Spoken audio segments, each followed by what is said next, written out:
സാധാരണയായി പാരൻസ് നമ്മളോട് ചോദിക്കുന്ന ഒരു ചോദ്യമാണ് കുട്ടികളിൽ റൂട്ട് കനാൽ ട്രീറ്റ്മെൻറ്റ് സജസ്റ്റ് ചെയ്യുന്നത് എപ്പോഴാണ് എന്നുള്ളത്.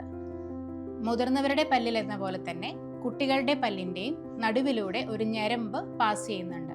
പല്ലിൽ വരുന്ന കേട് ഈ ഞരമ്പിനെ തൊടുകയോ അതിനടുത്തെത്തുകയോ ചെയ്യുമ്പോഴാണ് സാധാരണയായി നമ്മൾ റൂട്ട് കനാൽ ട്രീറ്റ്മെൻറ്റ് ചെയ്യുന്നത്.